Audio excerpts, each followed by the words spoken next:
Oui, Gauthier Facon. Bonjour à tous. Je souhaite revenir sur certaines interventions qui m'interpellent dans leur forme et leur fond. L'élégance ne se limite pas seulement à l'habit et à l'apparence extérieure. Elle englobe aussi les éloquences verbales, spirituelles, sentimentales et comportementales, associées au respect d'autrui. Étant le plus jeune conseiller communal, tout parti confondu depuis 2014, je souhaite préserver les droits de l'homme et la démocratie. Les attaques personnelles sur Madame la Présidente, les membres du collège et autres conseillers ne font clairement pas partie des valeurs que je défends. Qu'est-ce que la démocratie?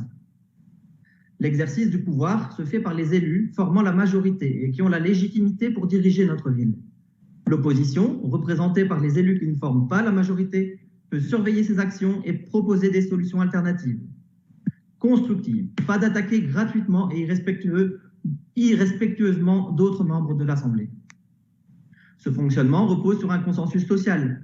Les citoyens doivent partager des valeurs de liberté, d'égalité, de civisme, de respect des droits individuels, garantis par des dispositions morales et juridiques socialement admises.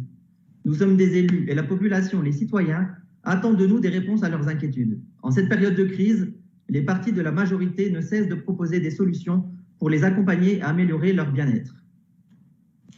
Nous n'avons pas le temps de calculer le nombre de photos de telle ou telle personne dans une revue, car le travail et l'action sur le terrain est plus important.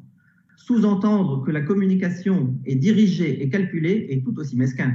Si c'était au nombre d'actions immortalisées, nous en aurions même bien plus.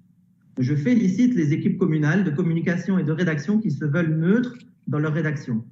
La communication est l'action de transmettre une information et d'échanger, chose qui est parfaitement établie. Je vous renvoie vers les droits de l'homme, qui nous protègent et qui nous disent comment nous comporter envers autrui. Que nous soyons riches ou pauvres, jeunes ou vieux, blancs ou noirs, grands ou petits, d'accord ou non avec une décision, le respect doit primer. Montrons l'exemple.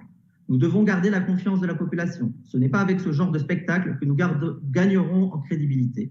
Nous avons un rôle à jouer dans l'éducation et l'opinion publique.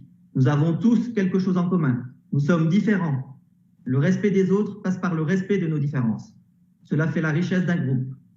Avant d'être des élus, des politiciens, nous sommes des humains. Derrière vos attaques gratuites ou sous-entendues, vous touchez une personne qui a un cœur, des émotions, des sentiments, comme vous, comme moi.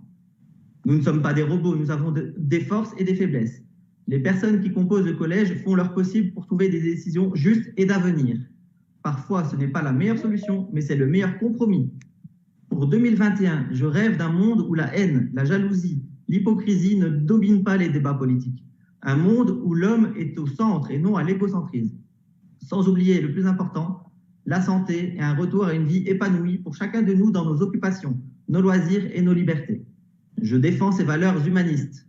Montrons-nous dignes dans les débats, réenchantons la politique, donnons confiance aux citoyens, réinventons la démocratie. Meilleurs vœux 2021. Ceci clôture ma première intervention.